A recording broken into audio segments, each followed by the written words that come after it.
और भाई, क्या हालचाल। तो तुम में से काफी लोग द बॉयज तो देख रहे होगे, और जो लोग नहीं देख रहे हैं क्या कर रहा है यार तू। तो बिना तुम्हारा और टाइम लिए सीधा चलते हैं वीडियो की तरफ। मगर वीडियो शुरू होने से पहले एक इंट्रो तो बनता है ना भाई। इंट्रो चला। चले चले ज्यादा तेज तो क्या अपन हवा में तेरे उड़े फोन चले एरोप्लेन यानी Amazon प्राइम वीडियो पे आने वाला TV show the boys basically the boys नाम की कॉमिक बुक सीरीज का लाइव अडेप्टेशन है। द बॉयज की कॉमिक बुक सीरीज का पहला इशू 2006 में आया था और इसका आखिरी इशू 2012 में आया था। इसकी कॉमिक्स के क्रिएटर्स गार्थ एनिस और डेरिक रॉबर्टसन हैं। अगर मैं द बॉयज की पब्लिकेशन हिस्ट्री की भी बात करूं तो वो भी बहुत ही ज्यादा इंटरेस्टिंग है। द बॉयज की पब्लिकेशन वाइल्ड स्टॉर्म नाम की पब्लिकेशन कंपनी संभालती थी और वाइल्ड स्टॉर्म बेसिकली डीसी के अंडर आती थी। तो ये कहना बिल्कुल भी गलत नहीं होगा कि द बॉयज बेसिकली डीसी के अंडर आते थे। हालांकि इसके 6 ही इश्यूज आए थे कि डीसी ने इसकी पब्लिकेशन रोक दी, ये कह के कि द बॉयज एक anti super hero agenda promote करते हैं। मगर डीसी ने उस समय एक अच्छा काम करा। उन्होंने द बॉयज को एक independent publishing company dynamite entertainment को बेच दिया, जिन्होंने इसकी बाकी की सारे इश्यूज की पब्लिकेशन संभाली थी। अब आ जाते हैं वीडियो के मेन मुद्दे पे, द बॉयज की कॉमिक सीरीज की एंडिंग। द बॉयज की कॉमिक सीरीज के एंड में होमलैंडर पूरी तरह से पागल हो जाता है। होमलैंडर शुरुआत से ही एक साइको दिखाया गया है, बट एंड में आके वो काफी सारे सूप्स के साथ मिलकर व्हाइट हाउस पे अटैक कर देता है और प्रेसिडेंट को मार देता है। उस समय होमलैंडर से निपटने के लिए व्हाइट हाउस में बिली बुचर घुस आता है। बिली बुचर और होमलैंडर का आमना सामना होने ही वाला होता है कि तभी वहां पे ब्लैक नॉयर आ जाता है। ब्लैक नॉयर उस समय अपना मास्क हटाता है और ये रिवील होता है कि ब्लैक नॉयर होमलैंडर का ही एक क्लोन है। सुनकर शौक हुए ना? चिंता मत करो, अकेले नहीं हो। तुम्हारे जितना मैं भी शौक हुआ था जब मैं एक कॉमिक बुक पहली बार पढ़ रहा था। ब्लैक नॉयर ये भी बताता है कि उसी ने बिली बुचर की वाइफ बेका का रेप करा था। होमलैंडर ये सब सुनने के बाद एक तगड़े लेवल पे मेंटल ब्रेकडाउन सफर करता है और ब्लैक नॉयर पे हमला कर देता है। इसके बाद होमलैंडर और ब्लैक नॉयर की एक तगड़े लेवल पे फाइट होती है और एंड में ब्लैक नॉयर ही वो बंदा होता है जो होमलैंडर को मार देता है। हालांकि इस फाइट के दौरान ब्लैक नॉयर बुरी तरह से इंजर हो जाता है और जब वो व्हाइट हाउस के बाहर आता है तो उसका इंतजार और कोई नहीं बिली बुचर कर रहा होता है।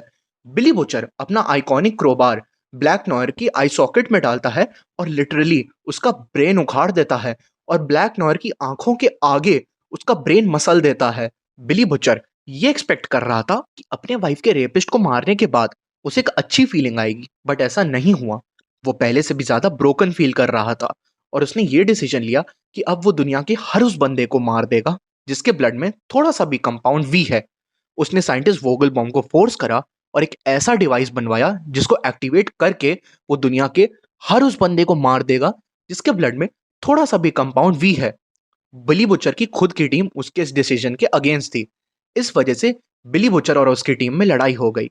बिली बुचर ने एमएम, फ्रेंची और किमीको को मार दिया। इसके बाद बिली बुचर की फाइट ह्यूई से भी हुई। दोनों लड़ते लड़ते एम्पायर स्टेट बिल्डिंग से गिर गए। ह्यूई की एक टांग फेंस के आर पार हो गई और बुचर की गर्दन टूट गई, जिस वजह से वो पैरालाइज हो गया। इसके बाद बुचर ने ह्यूई को प्रोवोक करा, ये कहकर कि ह्यूई के पेरेंट्स का मर्डर बिली बुचर ने ही करा है। बिली बुचर ने ह्यूई को इतना प्रोवोक करा कि ह्यूई ने एंड में बिली बुचर का मर्डर कर दिया। इसके बाद ह्यूई और स्टारलाइट ने एक पीसफुल लाइफ लीड करी। अब मैं बात करता हूँ टीवी शो द बॉयज की। तो शो रनर एरिक क्रिप्क इस एंडिंग को बिल्कुल भी अडॉप्ट नहीं करेंगे। अब मैं सीजन 3 के कुछ स्पॉयलर्स को यूज करूंगा अपना पॉइंट प्रूव करने के लिए। तो अगर सीजन 3 नहीं देखा है या स्पॉयलर से बच रहे हो तो वीडियो में 20 से 30 सेकंड आगे कर लो, वरना देखो। बॉयज के तीसरे सीजन के तीसरे एपिसोड में ग्रेस मैलरी अपने पुराने असाइनमेंट की बात कर रही थी जब ब्लैक नॉयर का फेस रिवील कर दिया गया था। और ब्लैक नॉयर किसी भी एंगल से होमलैंडर का क्लोन तो नहीं था, तो ब्लैक नॉयर को होमलैंडर का क्लोन दिखाना शो की स्टोरी लाइन में बिल्कुल भी फिट नहीं करेगा। अगर मैं अपनी बात करूं तो मेरी ओपिनियन में द बॉयज की कॉमिक्स की एंडिंग ने अपनी स्टोरी लाइन के साथ बिल्कुल भी जस्टिस नहीं करा था। द बॉयज की कॉमिक्स के बिलवड कैरेक्टर्स जैसे कि एमएम, फ्रेंची, केमिको और बिली बुचर, इनको एक सेटिस्फैक्टरी एंड नहीं मिला था।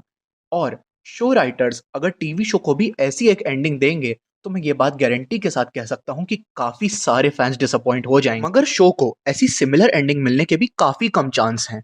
उसका मेन रीज़न ये है कि अगर तुम कॉमिक्स से कंपेयर करो, तो शो एक बिल्कुल ही ऑपोज़िट डायरेक्शन में जा रहा है।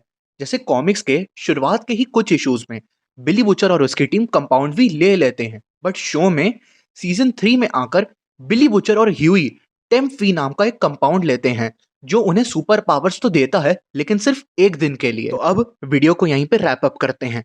अब तुम लोग कमेंट सेक्शन में मुझे बताओ कि तुम लोग के ओपिनियन में टीवी शो कैसे खत्म होगा। अगर वीडियो पसंद आई हो तो लाइक करो और अपने दोस्तों के साथ शेयर करो, और अगर चैनल पे नए हो सब्सक्राइब करो, और हमें हमारे ऑफिशियल इंस्टाग्राम अकाउंट पे भी फॉलो करो, और देखते रहो बॉयज ऑफ हुड। तुझे याद करे तो होठों पे ये मुस्कुरा